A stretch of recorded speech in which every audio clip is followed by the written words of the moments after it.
আসসালামু আলাইকুম সবাইকে। চ্যানেল ওয়ানের পারভেজ রাজা, হ্যাঁ, উনি একজন সিনিয়র এডিটর কি যেন, এনিওয়েজ।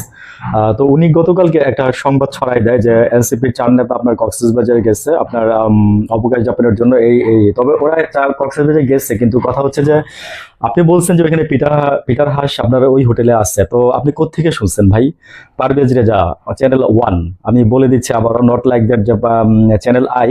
তো আমি কালকে এক জায়গায় ভুল করে চ্যানেল আই বলে ফেলছিলাম, সরি ফর দ্যাট। এটা হচ্ছে চ্যানেল ওয়ান, হ্যাঁ। চ্যানেল ওয়ানের আপনার পারভেজ রাজা নামটা আমি আবারও বললাম। তো উনি বলতেছে যে পিটার হাস নাকি সেই হোটেলে আছে। উনি অনেকগুলো ইয়ার থেকে কি জানো তো, নিউজ থেকে উনি কনফার্ম হয়েছে। তো এই ধরনের ভুয়া নিউজ কেন দেন আপনারা ভাই? মানে ভুয়া নিউজ যদি দিবেন তাহলে সাংবাদিকতা করেন কেন? সাংবাদিকতা তো তাহলে আমরাও করতে পারতাম ভুয়া নিউজ দিয়ে বা মানে ডাউটের উপরে কথা বলে, তাই না? তো পিটার হাস তো আছে আপনার আমেরিকায়, ওয়াশিংটনে আছে এখন। আপনি কি সেটা জানতেন না? তো আপনার মতো জায়গায় থাকলে আমি খোঁজ খবর নিয়ে নিউজ করতাম।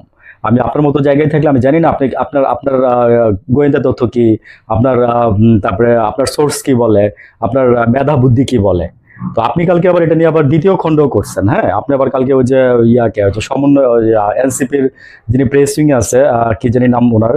তো উনি আবার বলছে, ওনাকে উনি উনি বলছে যে না, ওনারা ব্যক্তিগত কাজে গেছে। আর আসলে কি, আপনাকে যেমন দোষ দেওয়া যায় এনসিপি কে তেমন দোষ দেওয়া যায়। এই চারজন বা পাঁচজন যারা গেছে, কোথাও চারজন বলে, কোথাও পাঁচজন বলে, কোথাও ছয়জন বলে।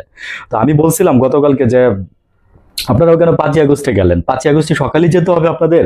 তো এটা কি মেধার মানে মানে পরিপক্কতার যে অভাব আছে, এটা কি একটু পরিচয় দিলেন না আপনারা কালকে? আমি জানি না এটার পিছনে বড় কোনো রিজন থাকলে, সেটা হচ্ছে অন্য বিষয়। সেই হোটেলের সামনে আবার গিয়ে দেখলাম যে কালকে বিএনপির লোকরা মনে করেন যে আপনার মানে জমায়েত হয়ে মনে করেন যে স্লোগান দিচ্ছে পিটার হাসের হোটেলের সামনে। অথচ পিটার হাস নাই ভাই, বুঝছেন? পিটার হাস নাই। পিটার হাস আছে ওয়াশিংটনে। আমি বলছিলাম যে কালকে 2 দিন যাবত এটা অনেক কথা হবে, মানে অনেক গুজব ছড়তেছে এটা নিয়ে। তো কি হবে আমরা জানি না। তো আজকে যেটা দেখতে পারতেছি যে এই টোটালি একটা মনে করেন যে একটা ভুয়া নিউজ ছড়াই দিচ্ছে। ওরা গেছে সত্যি কথা, এটা যেমন তাদের দোষ অস্বীকার করা যায় না। ওরা বলে যেতে পারতো, একটা ঘোষণা দিয়ে যেতে পারতো আমরা চলে আসবো, আবার 1-2 ঘন্টার জন্য যাচ্ছি। আবার মনে করেন যে এই চ্যানেল ওয়ান যে এই নিউজটা করলো, এটাও মনে করেন যে আমি মানে ঘোর প্রতিবাদ জানাই, ঠিক আছে? তো এই সাংবাদিকতা আসলে এই জন্যই বুঝছেন মানুষ আপনাদের উপর থেকে মুখ উঠায় নাই। তো আমি বলছিলাম যে তবে হ্যাঁ, তবে একটা কথা বলি যে রিজনটা আমরা জানি না যে আসলে তারা কালকে বলছে যে তারা কালকে অবকাশ যাপনের জন্য গেছে। কালকে কি অবকাশ যাপনের দরকার ছিল? এটা ঠিক হয় না আপনাদের, ঠিক আছে? এটা ঠিক হয় নাই, এটা আপনারা ভুল করছেন।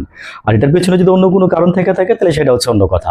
আর পিটার হাস আছে হচ্ছে ওয়াশিংটনে বর্তমানে, বুঝছেন? এই হচ্ছে কথা আর কি। ভালো থাকবেন সবাই, আসসালামু আলাইকুম।